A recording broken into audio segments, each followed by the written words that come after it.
Salut, c'est Tom de la Photo Avenue et bienvenue à la revue photo du mois d'avril 2019.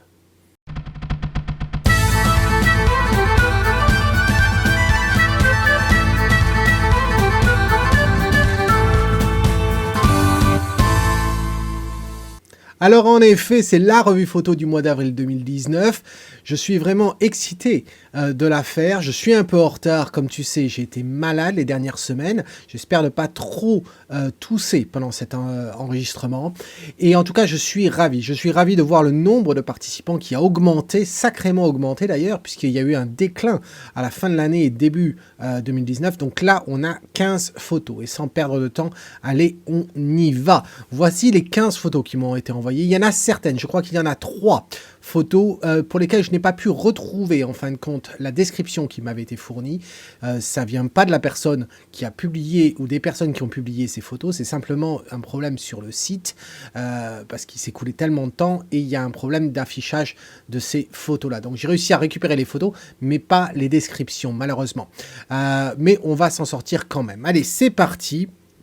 Sans plus attendre, et on va regarder ce que cela donne. Alors tu connais le concept, hein, c'est très simple. Je prends une photo, à chaque fois, je lis la description que tu m'as envoyée avec, et ensuite je te dis ce que j'en pense. Et on va commencer avec Seb. Voilà, Seb qui nous envoie cette photo, très vallonnée, et il nous dit « Bonjour l'avenue, voici ma photo pour la revue. C'est sans doute une photo que j'aurais mise pour le concours d'avril. Photo prise au pic du Midi de Bigorre dans les Pyrénées. » Alors, Seb, je vais l'afficher en grand, cette photo, pour qu'on la voie bien.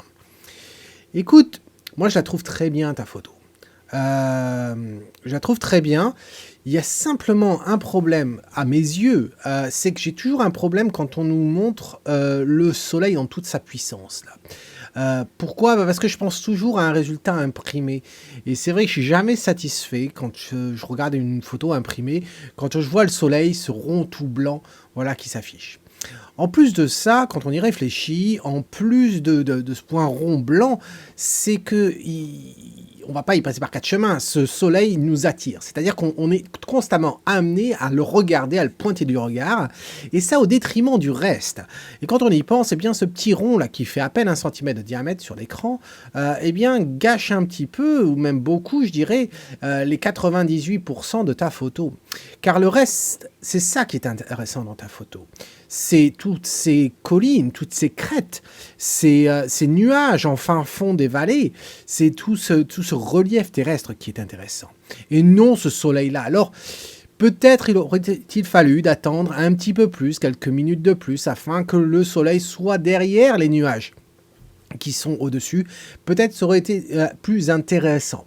Alors, quoi faire avec cette photo? Eh bien, comme tu t'en doutes, j'ai décidé d'essayer de te montrer comment tu n'étais pas obligé de le garder dans ta photo et tu n'allais rien perdre et peut-être au contraire y gagner. Voici ce que je te propose. Alors on s'aperçoit, on sait très bien où se trouve le soleil et il n'y a pas besoin, tu sais, c'est un petit peu comme une photo de charme, on n'a pas besoin de tout voir, suggérer c'est déjà montrer beaucoup et là on sait où se trouve le soleil. Mais, en tout cas, dans cette version, on regarde davantage ce qui se passe dans la vallée. On regarde les détails de la vallée. On s'aperçoit d'ailleurs qu'il y a une ville à cet endroit-là, ou un village en bas. On s'aperçoit effectivement qu'il y a ces nuages qui sont pris. Et alors, je sais bien, j'ai été obligé de couper pour garder un peu le même cadrage, le même rapport ratio. J'ai été obligé de couper sur un côté. Alors, pourquoi avoir choisi de couper à gauche plutôt que la droite? Eh bien, c'est parce que je trouvais qu'à droite, c'était assez intéressant de voir à quel point ce relief ici ressort assez pour sortir des nuages d'en bas. Alors que dans la partie gauche, eh bien, certes, on avait des nuages blancs, mais sans trop de détails. Et puis ensuite, c'était à voir avec ce premier relief, ce premier sommet qu'on a devant, cette crête qui est très imposante. Et j'aime bien le fait que cette crête, en fait, reproduit le schéma que l'on a derrière sur les autres arêtes, mais je la trouvais quand même très très imposante. Elle occupe une grosse place, assez noire, très sombre. Alors, une fois qu'on coupe une partie de gauche, et bien d'un seul coup, eh bien, ça rentre un petit peu mieux et on arrive à passer au-delà, voilà. Donc voilà ce que je te propose. Dis-moi ce que tu en penses dans un commentaire. Attends, je vais essayer de les mettre l'une à côté de l'autre, voilà, pour qu'on les voit mieux. Donc, bien évidemment, celle de gauche, c'est celle que tu m'as postée. Celle de droite, c'est celle que je te propose. Dis-moi ce que tu en penses dans un commentaire. Et les autres, n'hésitez pas à mettre des pouces quand vous aimez les photos qui vous sont montrées, ou du moins si vous appréciez le commentaire que j'y apporte. Voilà. Ensuite, eh bien, on va aller voir une photo de Nicolas. Nicolas qui nous amène donc en Normandie. Bonjour Tom, et tous les avenusiens. Voici une photo, ou du moins 4 photos pour faire ce panorama. Il s'agit du pont de Tancarville sur les heures bleues au matin. On pourrait retirer la torche de l'entreprise de pétrochimie en arrière-plan, mais ceci représente notre bassin et mon travail. Les réglages, par son travail, il entend le travail qu'il fait dans la réalité, pas dans les photos. Les réglages ne sont pas forcément optimales, mais bon, après mon travail de nuit, on pense pas à tout. J'aimerais participer à la revue photo du mois d'avril et profiter de tes conseils pour refaire si besoin le shoot. Je n'ai effectué qu'un petit recadrage en post-traitement. Merci pour tout et pour toutes tes critiques ou vos critiques négatives comme positives. Eh bien, les exifs, eh bien, c'est 1/5 de seconde, ouverture f4, ISO 100, le tout à 24 mm. Alors, affichons le total. Écoute, moi je la trouve très intéressante ta photo. La torche dont tu parles, elle ne me gêne pas plus que ça. À la limite, ce qui me gêne le plus, je dirais, ce serait le reflet de cette torche que je trouve très très très visible à cet endroit-là. Et je pense que si on l'a supprimée, je pense pas qu'elle nous manquerait tant que ça ou elle nous paraîtrait irréelle, le fait qu'on n'ait pas de reflet de cette torche. Je pense que ça passerait tout à fait. Ensuite, quand on regarde, eh bien écoute, tu as fait certes un panorama, tu as pris une ouverture qui est, à mes yeux, trop courte.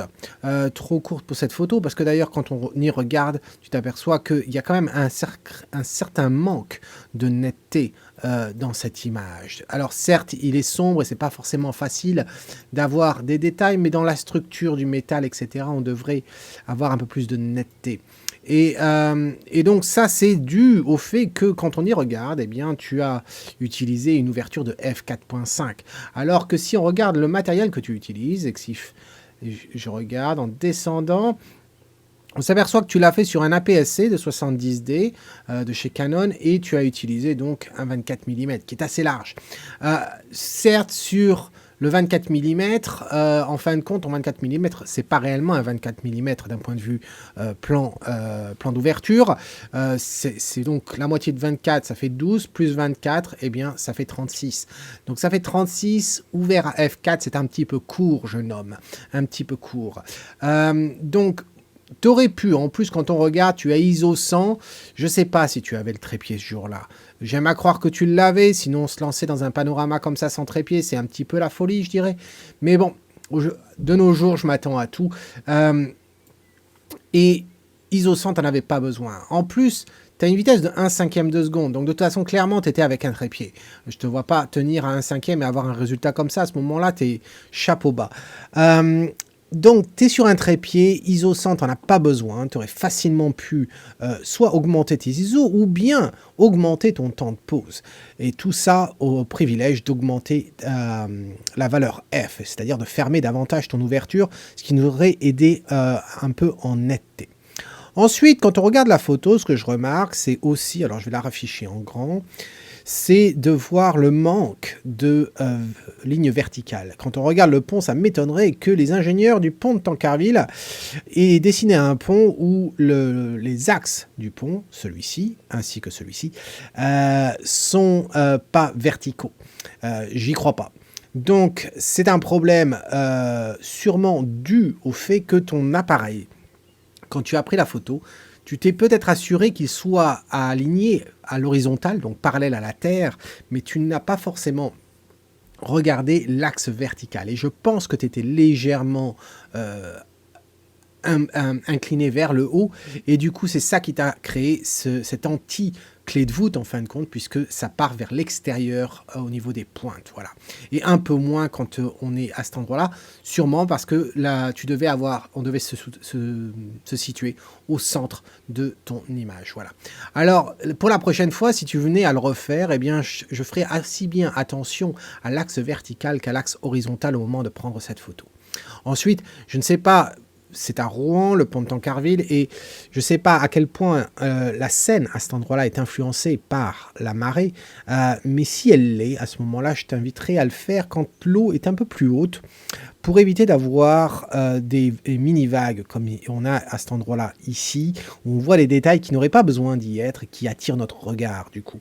Imagine si cette partie-là de gauche avait été comme la partie du centre, légèrement plus sombre, on se serait concentré sur le reste plutôt que de regarder ici où il ne se passe rien. Voilà.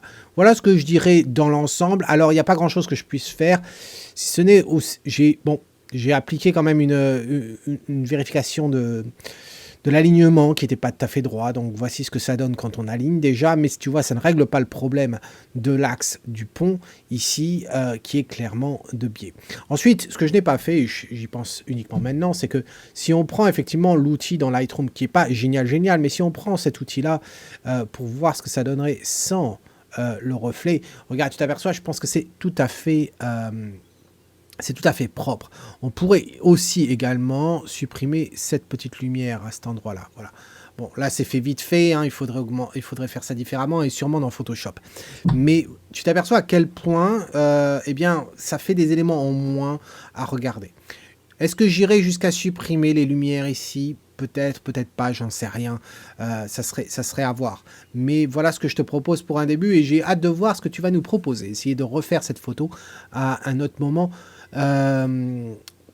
Ou du moins à un même moment du matin ou du soir peut-être, et dans de meilleures conditions techniques. Voilà, dis-moi ce que tu en penses, Nicolas, dans un commentaire.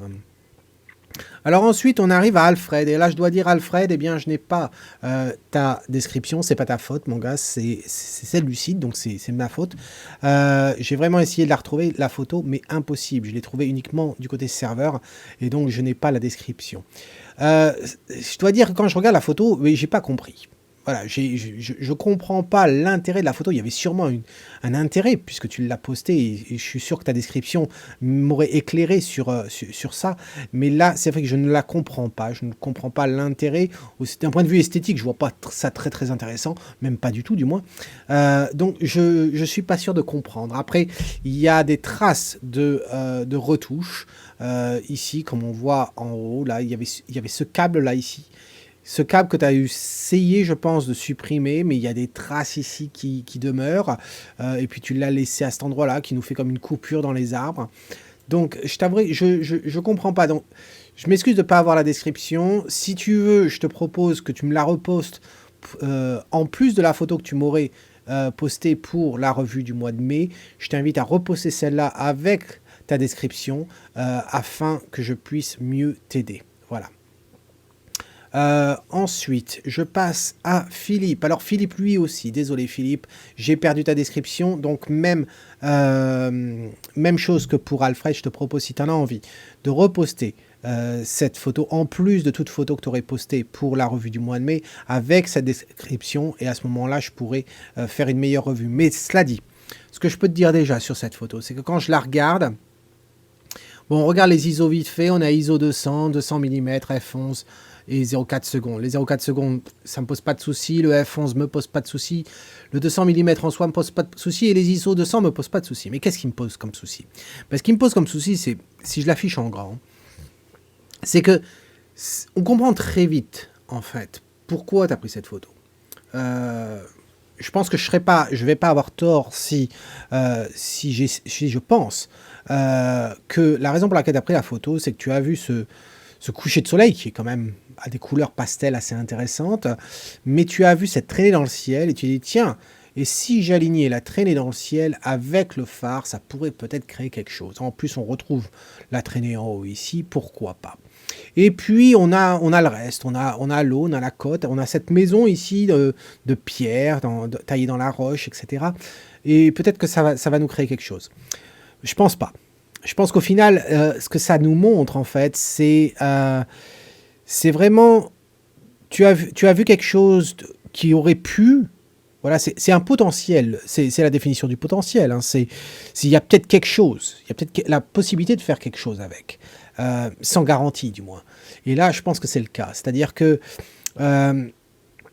Tu as voulu un petit peu trop nous montrer. Si tu te rappelles, lors du stage en Bretagne, j'ai toujours parlé, et même dans les revues, je parle toujours, définir le sujet.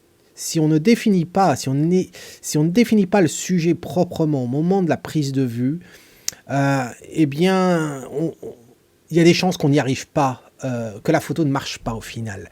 Voilà. Et j'y crois fortement. Et là, je pense que tu nous as tellement montré de choses, même si elles sont dans l'obscurité, comme cette maison ici. Mais tu nous montres tout plein de détails, et au fin de compte, tu nous montres rien. C'est-à-dire qu'on ne sait pas où regarder. On voit l'évidence. L'évidence, c'est ça. C'est cette traînée dans le ciel au-dessus du... qui coïncide avec le phare, mais ça n'apporte rien. Après, ce qui me gêne, ça va être la luminosité de cette eau ici. Cette eau c'est presque la partie la plus lumineuse de la photo, et pourtant, il n'y a rien d'intéressant à cet endroit-là.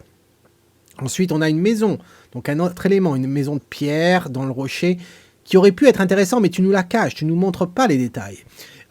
Après, on voit un rocher qui est par derrière. Alors, on devine et on le sait que le rocher, en fait, il n'est pas contre la maison, c'en est un autre, et qu'il y a une sorte d'îlot ou amassement de rochers un peu plus loin et l'eau entre les deux. Mais malheureusement, on ne voit pas cette idée de profondeur. Ensuite, tu nous montres de l'autre côté de la rive, de la côte, où on a des cheminées là-haut, sur la gauche. Voilà.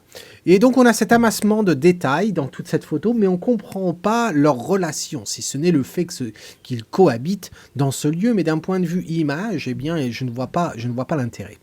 Alors, quoi faire? Eh bien, la première chose que j'ai fait, ça a été d'essayer d'assombrir cette eau ici. Et puis après, bon, essayer de récupérer cette maison, c'était un petit peu une bataille perdue, parce que de toute façon, c'est tellement sombre qu'on n'allait pas récupérer beaucoup de détails, et la qualité allait être beaucoup moindre. Mais après, je me suis dit, tiens, si on se concentre réellement sur ce qui t'a attiré l'œil, c'est-à-dire ce phare et cette traînée à ce moment-là, eh bien, jouons le jeu, et concentrons-nous là-dessus. Et qu'est-ce que ça donne? Eh bien, ça donne ça. Voilà. Je veux dire, ok, ça paraît plus simple, et on se dit, tiens, mais ouais, mais Tom, t'es toujours à faire des photos, à nous retoucher les photos de façon à ce que ça nous fasse une image très simpliste, très simple et tout. Non, mon but, c'est pas d'en faire une image simpliste. Mon but, c'est d'en faire une image où le message est clair, où le sujet est bien défini, où il n'y a pas de doute. Voilà.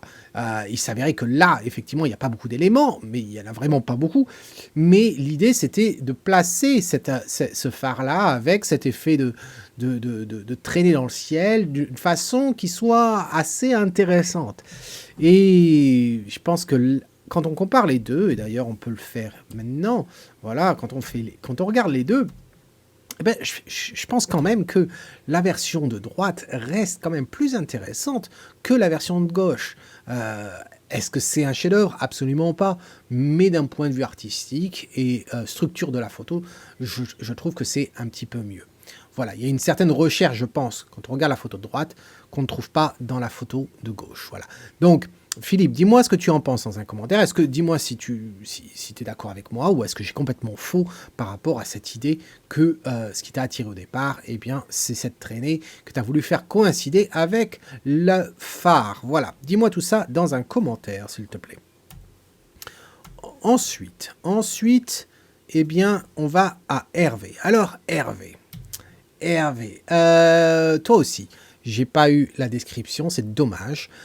Donc, je te propose, pareil, si tu veux, de m'envoyer ta photo avec la description, encore une fois, pour la revue du mois de mai, en plus de toute image que tu aurais soumise déjà, ou que tu vas soumettre pour la revue du mois de mai. Cela dit, dans ta photo, je dois dire que je l'aime beaucoup, mon gars. Je l'aime énormément. Quand on regarde les exifs, eh bien, il n'y a rien d'exceptionnel en soi. Il y a ISO 50, 19 mm, f11 et 15 secondes. Voilà. Mais c'est là où on s'aperçoit que les exifs sont une chose, mais le cadrage, le choix de la composition, c'est vraiment ce qui fait le total. Et quand on regarde là, moi, qu'est-ce qui me plaît là-dedans? C'est que contrairement aux autres photos qu'on a vues jusqu'à présent, eh bien, il y a une idée de profondeur. On va quelque part. Le sujet est assez simple en fin de compte. C'est quoi? C'est cette côte avec le mouvement de l'eau. On a l'impression d'y être dans l'eau. Tellement bien qu'on voit la structure mouillée des rochers. Voilà, on voit le mouvement de l'eau.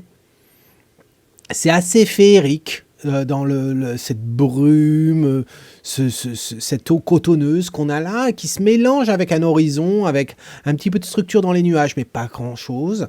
Donc j'aime vraiment, vraiment beaucoup. Je pense que tu aurais pu légèrement pousser la chose, parce que je trouve que la partie de gauche, cette partie-là en l'occurrence, elle aurait pu être assombrie légèrement. Et je pense que tu aurais pu jouer davantage, ne pas hésiter à utiliser un vignettage pour nous guider davantage dans la photo. Voilà, mais en tout cas, ta photo est déjà très très bien, je l'aime vraiment beaucoup. Et il y a vraiment quelque chose, voilà. Alors, qu'est-ce que je te propose? Eh bien, je te propose ça, voilà. Alors, c'est quand on regarde l'une et l'autre, c'est vrai que ça fait, même moi, je la regarde là, ça fait très, c'est assez violent comme changement. Peut-être que je pousserai peut-être pas autant, je dois dire. À ce moment-là, je reviens ici. J'avais mis un filtre gradué ici, et je pense que je pourrais légèrement remonter un petit peu, voilà, mais pas beaucoup. Ici, c'était pas tant ça, c'était les blancs que j'avais diminué. Voilà, je pense ici, voilà, légèrement diminuer le blanc de cette partie-là. En tout cas, ce que je pense qui est nécessaire, c'est d'utiliser du vignettage pour nous guider vers le fond. Et ce que je fais quand j'utilise le vignettage, petite astuce, c'est que je regarde toujours la navigation, le petit panneau qu'on a en haut d'aperçu. C'est très facile de bouger un vignettage, et quand on regarde l'image en grand, eh bien, on ne se rend pas compte à quel point... Excuse-moi. On ne se rend pas compte à quel point, en fin de compte, le vignettage est fort. Et c'est vraiment en regardant la petite miniature qu'on voit vraiment les bords du vignettage, et si cette transition paraît naturelle, et tout en nous apportant ce dont on a besoin. Et là, je trouve que ce vignettage ici est intéressant. Donc, quand on met les deux photos l'une à côté de l'autre, voilà ce que je te propose. C'est pas énorme comme changement, mais je pense que ça apporte cette petite touche, des fois, dont on a besoin. Donc, dis-moi ce que tu en penses dans un commentaire, s'il te plaît. Ensuite, la prochaine, eh bien, on part au Maroc avec la copine... Christiane, bien sûr. On voyage toujours avec Christiane. Hello Tom, lever de soleil sur la palmeraie de Marrakech, le voile sur les bassins d'eau m'a séduite, donnant un côté mystérieux de ce site. Après un essai en noir et blanc insatisfaisant, je suis revenu en couleur avec le format Adobe Paysage. Alors, ce qu'elle veut dire par Adobe Paysage, c'est par du calibrage. Un recadrage côté gauche afin de centrer le regard vers le voile d'évaporation, aucun filtre gradué dans le ciel. J'espère que tu pourras la visionner car je ne parviens pas à atteindre 1 méga après plusieurs tentatives. Peux-tu m'expliquer ce problème? Tes commentaires sont toujours précieux. ISO 350, 52 mm, f8, 1/40e de seconde. Alors, je suis pas sûr de savoir de quoi tu parles, Christiane, au niveau de la taille, parce que quand on regarde le fichier que tu m'as envoyé, en fait, eh bien, ce fichier-là, eh bien, il fait... J'avais vu la taille. Eh bien, il est où? Il fait 873 KB. Donc, et ça, c'est le fichier original que tu m'as envoyé. Donc, il est bien. Il est bien. Tu l'as sacrément bien réduit. Tout en respectant les tailles. Pas tout à fait, mais presque. En tout cas. Écoute, moi, je me rappelle de la Palmeraie. J'avais été à Marrakech. Effectivement, tu as bien vu, hein, cette évaporation, là, ça crée vraiment quelque chose. C'est un petit peu... la première chose que j'ai remarqué, c'était un petit peu comme pour Philippe, en fin de compte. C'était la luminosité de cette eau. Et si je le passe en plein écran, on pourra se concentrer davantage. Cette luminosité sur l'eau, là, dans le ciel, c'est très bien. On a les couleurs, on a un petit peu de magenta, mais principalement de l'orangé. Mais dans l'eau, eh bien, on a ce gris, là, gris miroir, gris aluminium, qui attire sacrément le regard, malheureusement, au détriment de l'ambiance, je dirais. Donc ça, c'est la première chose. Ensuite, j'ai trouvé que c'était assez curieux. Alors, quand on zoome davantage, c'était peut-être au niveau du traitement que tu y as fait. Je vois beaucoup de... il y a je vois des transformations de pixels qui s'opèrent autour des branches. Là, il y a un contour. Je pense que ça vient de la netteté. Tu as voulu augmenter sûrement la netteté après coup dans Lightroom. Peut-être pas jouer assez avec le masque ou pousser trop le curseur de netteté. Et du coup, ben, ça se voit au détriment. On voit, il y a un manque de texture, je dirais, dans la totalité.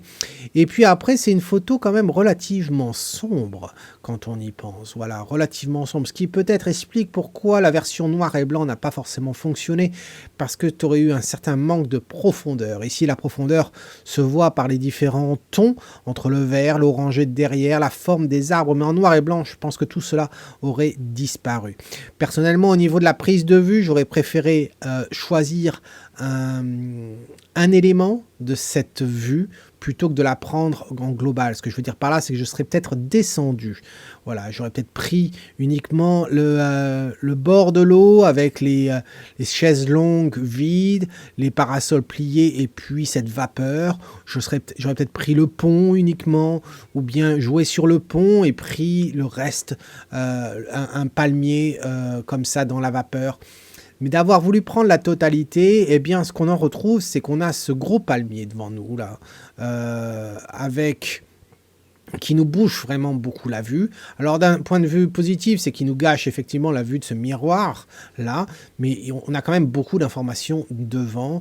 Après, on a cette partie à gauche là avec ce drap là qui est tendu, une sorte de tente. C'est un peu dommage, c'est très lumineux aussi. On a des branches noires ici qui attirent le regard également. Donc je pense que le lieu est intéressant. Je ne suis pas forcément intéressé par l'angle de vue choisi ici. Voilà, malheureusement. C'est peut-être plusieurs photos en une, en fin de compte. Et il aurait mieux fallu choisir ces éléments. Alors, ce que je te propose là, c'était une sorte de recadrage, assombrir légèrement l'eau pour essayer de se concentrer sur la palmeraie et pas trop sur l'eau en soi. Et voilà ce que ça a donné. Alors, tu remarqueras une chose, c'est que j'ai fait autre chose que assombrir l'eau. Je lui ai donné un léger ton orangé en jouant sur la balance des blancs sur la brosse, pour que ça corresponde au ciel. Voilà. Très souvent, on a cet effet-là. On l'avait dans la photo de Philippe, où le ciel avait plein de couleurs intéressantes, mais quand on regardait l'eau, ça faisait plus du violet très lumineux. Des fois, il n'y a pas une corrélation en fait entre la couleur de l'eau dans le reflet par rapport au ciel lui-même, et des fois ça a besoin d'être touché. Donc là je pense que ça a aidé également. Sinon tu vois, j'ai pas vraiment fait grand chose, mais le fait d'avoir recadré, un peu trop vite, je pense que le fait d'avoir recadré peut aider à la lecture de la photo. Voilà ce que tu remarqueras, que j'ai réduit cette partie-là en bas qui, je pense, attirait sacrément le regard, y compris le bout de le bout en crépi, enfin en béton qu'il y avait au coin ici, qui m'intéressait pas. Mais c'est vrai que c'est encore malheureux d'avoir ce bout de tente à cet endroit-là. J'aurais préféré me concentrer sur une autre partie. Voilà. Mais c'est toujours facile de le dire là où je suis assis et pas forcément quand on est sur place.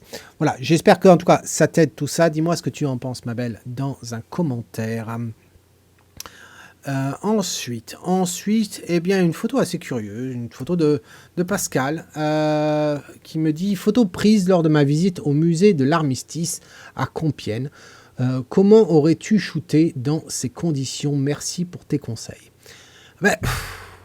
Pascal, je dois dire que là, comment j'aurais shooté? Ben, je sais pas. Déjà, je fais jamais de photos dans les musées. Jamais. Pourquoi? Parce que au final, je les regarderai pas. C'est pas les photos que je regarderai.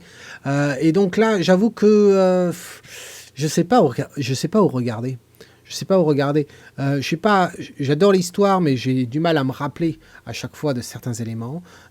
Et donc, je ne sais pas si ce wagon-là a une quelconque... Sûrement, il a une certaine signification. Mais d'avoir pris la photo comme ça, est-ce que ça a un intérêt particulier, surtout avec les autres touristes derrière? j'avoue, je la comprends pas, je comprends pas la photo. J'aurais préféré que tu me mettes davantage d'informations dans la description pour m'expliquer ce qui t'a donné envie de photographier cette photo. Voilà. Surtout celle-ci plutôt que l'autre là-bas où il semblerait qu'il y a une scène avec des wagons, etc., des arbres, une sorte de miniature un peu plus explicite que simplement un wagon avec un toit qui s'ouvre et on voit principalement les lumières qui l'éclairent dans le plafond. Donc j'avoue, je ne comprends pas la photo, Pascal. Désolé. Ensuite, on passe au breton. J'allais dire on repasse à un autre breton, mais non, on passe à un breton. Et c'est l'ami Michael, et je reconnais l'endroit bien sûr. Salut Tom, voici une photo prise avant l'apéro à Ménéam. Encore merci pour ton invitation et l'accueil des participants. J'ai essayé de faire ressortir cette brume qui voilait l'horizon, sans cacher le ciel en mode Golden Hours. J'ai recadré en taillant le bas de ma photo où il n'y avait rien d'intéressant, des rochers coupés, du sable. Mais du coup, j'ai des rochers coupés à droite. Est-ce que c'est grave, maître ? Sinon, c'est un HDR avec 5 expositions au pas de 1 stop, assemblé et développé avec Darktable sous Linux. Et puis, c'est tout. F13, ISO 100, 35 mm. Alors, affichons cette photo en grand. Et écoute, Michael, je me rappelle de cet endroit-là. On était tous les deux l'un à côté de l'autre quand tu l'as prise. Et écoute, je trouve que ta photo, elle est absolument magnifique. Voilà. J'avais un doute sur la luminosité de ta photo au départ, je dois dire.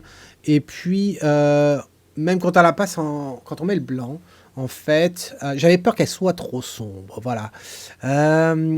Et puis, en fin de compte, peut-être que non. Peut-être que ça passe.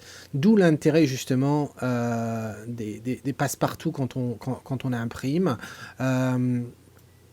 Mais en tout cas, je la trouve intéressante. Alors, est-ce que c'est grave d'avoir coupé ? Écoute, je préfère que tu aies coupé en bas les rochers qui n'apportaient rien, qui étaient coupés, etc. J'aime beaucoup ce rocher-là qui ressort légèrement du sable. On voit encore les reflets de la lumière dans ce sable, dans l'endroit où les vagues sont passées juste avant. Je trouve ça très intéressant. Là, le soleil, contrairement à la première photo qu'on a vue tout à l'heure, j'aime le soleil qui se couche là-bas. Il n'est pas trop puissant, il ne nous attire pas le regard plus que ça, si ce n'est qu'un point rouge en fin de compte. Donc certes, on le voit, mais il ne nous empêche pas d'admirer le reste de l'image. Certes, tu as coupé un rocher ici, mais c'est pas grave. J'aime le fait que ce rocher-là, lui, a de l'espace. Ça nous permet d'être aéré un petit peu. Et ce qu'on peut remarquer aussi dans ta photo, c'est au niveau du cadrage en général. Je suis toujours en train de parler de ratio, de proportion, en fait, au niveau des zones, des différents éléments dans la scène. Et quand on regarde, eh bien, on se dit, il y a 2 tiers de la photo qui sont en fait le ciel, et 1 tiers qui est le rocher. Est-ce que le ciel est si intéressant que ça, ou est-ce que c'est les rochers ? Eh bien là, en fin de compte, on s'aperçoit que c'est une combinaison des deux. C'est là que il y avait une question hier durant le live sur la balance, sur l'équilibre des masses. Et là, je pense qu'il y a un bon équilibre. Dans ce ciel, je pense que c'était intéressant de ne pas le couper. Et la raison pour laquelle c'était intéressant de ne pas le couper, c'est qu'en fait, dans ton ciel, la partie la plus intéressante, c'est pas forcément le soleil. Le soleil aurait été intéressant s'il avait été au bord de l'eau. Or, il ne l'est pas. Et ce ciel est intéressant parce qu'en fait, toute la partie qui est intéressante du ciel, elle est en haut.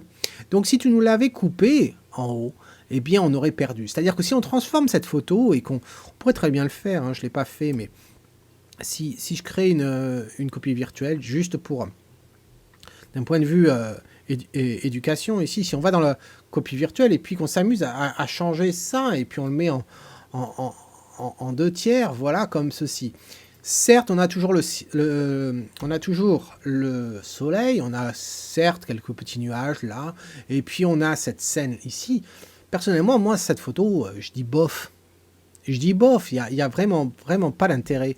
Par contre, quand on regarde l'original, là, l'original, oui, prend toute sa force parce que il y a ces nuages-là. Donc, est-ce que le ciel est plus intéressant que les rochers ? Eh bien, dans le scénario, c'est pas que le ciel, dans sa totalité, est plus intéressant, c'est que la partie intéressante du ciel est tout en haut, et donc, on s'aperçoit même que ça fait presque un reflet, en fin de compte. La forme des nuages correspond presque à la forme de ces rochers. Et donc, dans ce cas-là, je trouve que ça fonctionne. Voilà. Donc, Dis-moi ce que tu en penses, Michael, mais en tout cas ta version, je pense que tu l'as réussi. Voilà, que c'était bien mieux que tout autre cadrage que tu aurais pu effectuer et tu as eu raison de garder le ciel en haut. Voilà. Et alors la prochaine, eh bien, c'est celle de Thierry et on commencera la deuxième partie de la revue avec celle-ci. En attendant le prochain épisode qui sort dès demain, eh bien, c'est Tom qui te dit, si tu aimes ce que tu vois, capture-le et n'oublie pas, il reste quelques jours pour soumettre ta photo pour la revue photo du mois de mai 2019. Cheers!